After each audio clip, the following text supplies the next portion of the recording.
Greetings, thanks, and congratulations to Kenyon's graduating class of 2005. There are these two young fish swimming along, and they happen to meet an older fish swimming the other way, who nods at them and says, "Morning, boys, how's the water?" And the two young fish swim on for a bit, and then eventually one of them looks over at the other and goes, "What the hell is water?" This is a standard requirement of U.S. commencement speeches, the deployment of didactic little parable-ish stories. The story thing turns out to be one of the better, less bullshitty conventions of the genre. But if you're worried that I plan to present myself here as the wise older fish explaining what water is to you younger fish, please don't be. I am not the wise old fish. The point of the fish story is merely that the most obvious, important realities are often the ones that are hardest to see and talk about. Stated as an English sentence, of course, this is just a banal platitude. But the fact is that in the day-to-day trenches of adult existence, banal platitudes can have a life or death importance. Or so I wish to suggest to you on this dry and lovely morning. Of course, the main requirement of speeches like this is that I'm supposed to talk about your liberal arts education's meaning, to try to explain why the degree you're about to receive has actual human value instead of just a material payoff. So let's talk about the single most pervasive cliche in the commencement speech genre, which is that a liberal arts education is not so much about filling you up with knowledge as it is about, quote, teaching you how to think. If you're like me as a student, you've never liked hearing this, and you tend to feel a bit insulted by the claim that you've needed anybody to teach you how to think, since the fact that you even got admitted to a college this good seems like proof that you already know how to think. But I'm going to posit to you that the liberal arts cliche turns out not to be insulting at all, because the really significant education in thinking that we're supposed to get in a place like this isn't really about the capacity to think, but rather about the choice of what to think about. If your total freedom of choice regarding what to think about seems too obvious to waste time discussing, I'd ask you to think about fish and water and to bracket for just a few minutes your skepticism about the value of the totally obvious. Here's another didactic little story. There are these two guys sitting together in a bar in the remote Alaskan wilderness. One of the guys is religious, the other's an atheist, and the two are arguing about the existence of God with that special intensity that comes after about the fourth beer. And the atheist says, look, it's not like I don't have actual reasons for not believing in God. It's not like I haven't ever experimented with the whole God and prayer thing. Just last month, I got caught away from camp in that terrible blizzard, and I was totally lost, and I couldn't see a thing, and it was 50 below. And so I tried it. I fell to my knees in the snow and cried out, "Oh God, if there is a God, I'm lost in this blizzard, and I'm going to die if you don't help me." And now, in the bar, the religious guy looks at the atheist all puzzled. "Well, then you must believe now," he says. "After all, here you are, alive." The atheist just rolls his eyes. "No, man, all that was a couple Eskimos happened to come wandering by and they showed me the way back to camp." It's easy to run this story through a kind of standard liberal arts analysis. The exact same experience can mean two totally different things to two different people, given those people's two different belief templates and two different ways of constructing meaning from experience. Because we prize tolerance and diversity of belief, nowhere in our liberal arts analysis do we want to claim that one guy's interpretation is true and the other guy's is false or bad. Which is fine, except we also never end up talking about just where these individual templates and beliefs come from, meaning where they come from inside the two guys. As if a person's most basic orientation toward the world and the meaning of his experience were somehow just hardwired, like height or shoe size, or automatically absorbed from the culture, like language. As if how we construct meaning were not actually a matter of personal, intentional choice.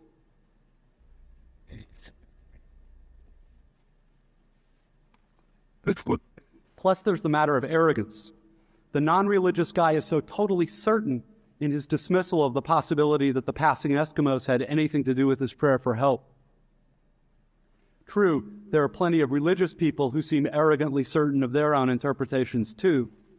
They're probably even more repulsive than atheists, at least to most of us. But religious dogmatist's problem is exactly the same as the story's unbeliever. blind certainty, a closed-mindedness that amounts to an imprisonment so total that the prisoner doesn't even know he's locked up. The point here is that I think this is one part of what teaching me how to think is really supposed to mean, to be just a little less arrogant, to have just a little critical awareness about myself and my certainties, because a huge percentage of stuff that I tend to be automatically certain of is, it turns out, totally wrong and deluded. I have learned this the hard way, as I predict you graduates will too.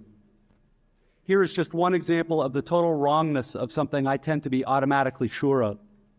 Everything in my own immediate experience supports my deep belief that I am the absolute center of the universe, the realest, most vivid and important person in existence. We rarely talk about this sort of natural basic self-centeredness because it's so socially repulsive, but it's pretty much the same for all of us. It is our default setting, hardwired into our boards at birth. Think about it. There is no experience you have had that you are not at the absolute center of. The world as you experience it is there in front of you or behind you, to the left or right of you, on your TV or your monitor, and so on. Other people's thoughts and feelings have to be communicated to you somehow, but your own are so immediate, urgent, real. Please don't worry that I'm getting ready to lecture you about compassion or other directedness or all the so-called virtues. This is not a matter of virtue. It's a matter of my choosing to do the work of somehow altering or getting free of my natural hardwired default setting, which is to be deeply and literally self-centered, and to see and interpret everything through this lens of self. People who can adjust their natural default setting this way are often described as being well-adjusted, which I suggest to you is not an accidental term. Given the triumphant academic setting here, an obvious question is how much of this work of adjusting our default setting involves actual knowledge or intellect. This question gets very tricky. Probably the most dangerous thing about an academic education, at least in my own case, is that it enables my tendency to over-intellectualize stuff, to get lost in abstract arguments inside my head instead of simply paying attention to what's going on right in front of me, paying attention to what is going on inside me. As I'm sure you guys know by now, it is extremely difficult to stay alert and attentive instead of getting hypnotized by the constant monologue inside your own head. Maybe happening right now. 20 years after my own graduation, I have come gradually to understand that the liberal arts cliche about teaching you how to think is actually shorthand for a much deeper, more serious idea.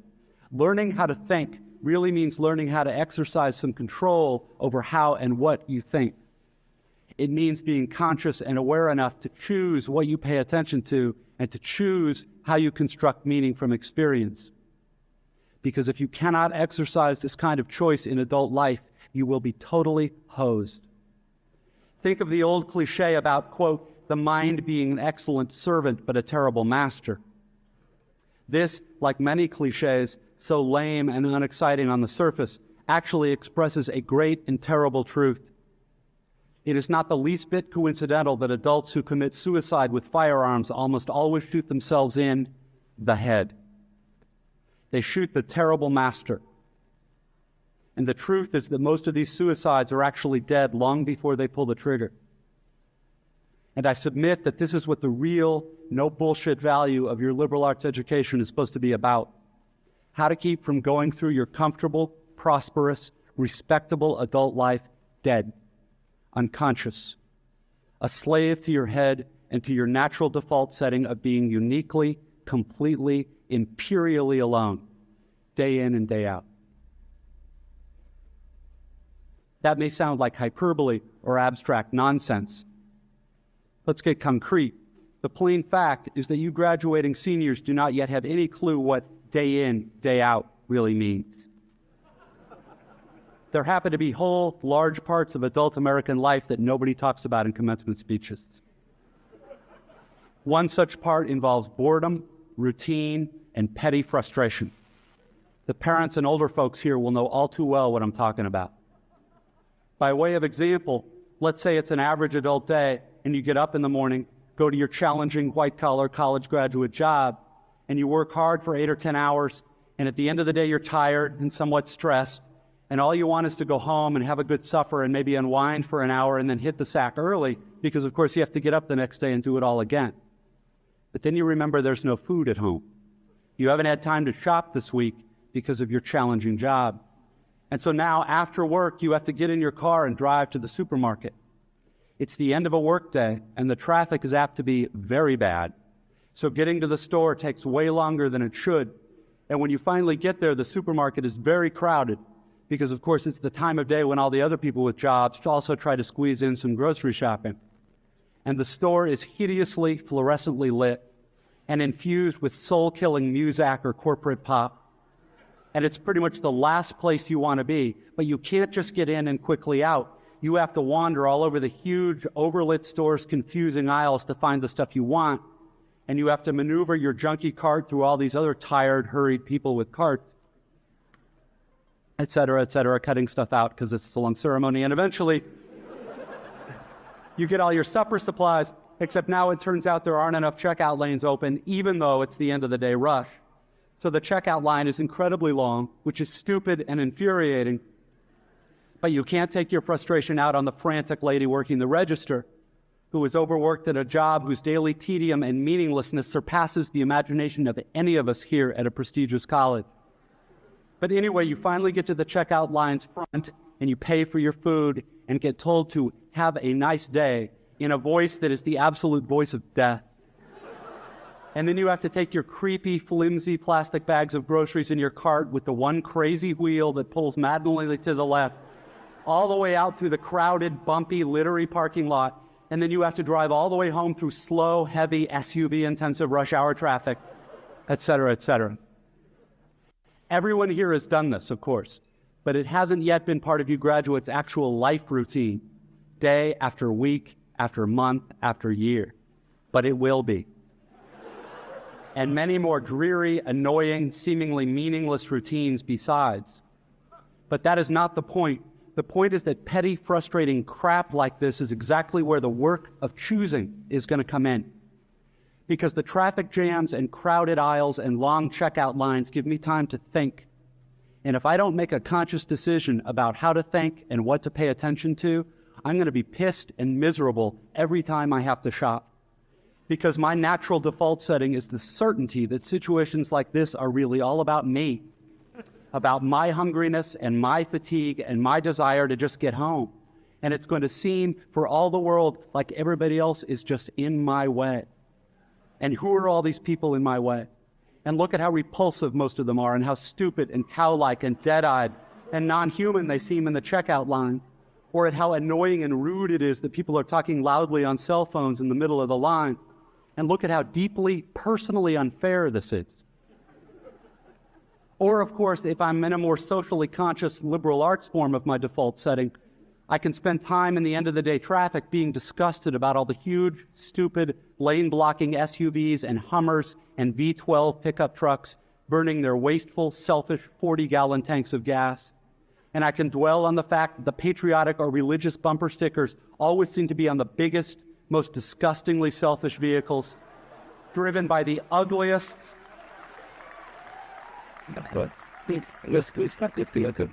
See, this is an example of how not to think. Absolutely. Biggest, most disgustingly selfish vehicles driven by the ugliest, most inconsiderate and aggressive drivers. And I can think about how our children's children will despise us for wasting all the future's fuel and probably screwing up the climate, and how spoiled and stupid and selfish and disgusting we all are, and how modern consumer society just sucks, and so on and so forth. You get the idea. If I choose to think this way in the store and on the freeway, fine. Lots of us do. Except thinking this way tends to be so easy and automatic that it doesn't have to be a choice. It is my natural default setting. It's the automatic way that I experience the boring, frustrating, crowded parts of adult life when I'm operating on the automatic, unconscious belief that I am the center of the world and that my immediate needs and feelings are what should determine the world's priorities.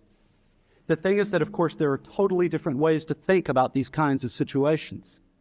In this traffic, all these vehicles stuck and idling in my way, It's not impossible that some of these people in SUVs have been in horrible auto accidents in the past and now find driving so terrifying that their therapist has all but ordered them to get a huge, heavy SUV so they can feel safe enough to drive. Or that the Hummer that just cut me off is maybe being driven by a father whose little child is hurt or sick in the seat next to him, and he's trying to get this kid to the hospital, and he's in a way bigger, more legitimate hurry than I am. It is actually I who am in his way. Or I can choose to force myself to consider the likelihood that everyone else in the supermarket's checkout line is just as bored and frustrated as I am, and that some of these people probably have much harder, more tedious or painful lives than I did. Again, please don't think I'm giving you moral advice or that I'm saying you're supposed to think this way or that anyone expects you to just automatically do it, because it's hard. It takes will and effort. And if you are like me, some days you won't be able to do it, or you just flat out won't want to. But most days, if you're aware enough to give yourself a choice, you can choose to look differently at this fat, dead-eyed, over-made-up lady who just screamed at her kid in the checkout line. Maybe she's not usually like this. Maybe she's been up 3 straight nights holding the hand of her husband who's dying of bone cancer.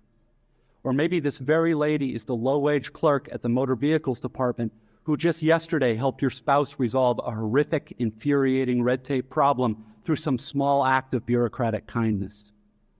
Of course, none of this is likely, but it's also not impossible. It just depends what you want to consider. If you're automatically sure that you know what reality is and who and what is really important, if you want to operate on your default setting, then you, like me, probably won't consider possibilities that aren't annoying and miserable. But if you've really learned how to think, how to pay attention, then you will know you have other options. It will actually be within your power to experience a crowded, hot, slow, consumer hell-type situation as not only meaningful, but sacred, on fire with the same force that lit the stars. Love, fellowship, the mystical oneness of all things deep down. Not that that mystical stuff's necessarily true. The only thing that's capital T true is that you get to decide how you're going to try to see it. This, I submit, is the freedom of real education, of learning how to be well-adjusted. You get to consciously decide what has meaning and what doesn't. You get to decide what to worship. Because here's something else that's weird but true. In the day-to-day trenches of adult life, there is actually no such thing as atheism. There is no such thing as not worshiping. Everybody worships. The only choice we get is what to worship. And a compelling reason for maybe choosing some sort of God or spiritual type thing to worship, be it JC or Allah, be it Yahweh or the Wiccan mother goddess or the Four Noble Truths or some inviolable set of ethical principles, is that pretty much anything else you worship will eat you alive. If you worship money and things, if they are where you tap real meaning in life, then you will never have enough. Never feel you have enough. It's the truth. Worship your own body and beauty and sexual allure, and you will always feel ugly. And when time and age start showing, you will die a million deaths before they finally plant you. On one level, we all know this stuff already. It's been codified as myths, proverbs, cliches, epigrams, parables, the skeleton of every great story.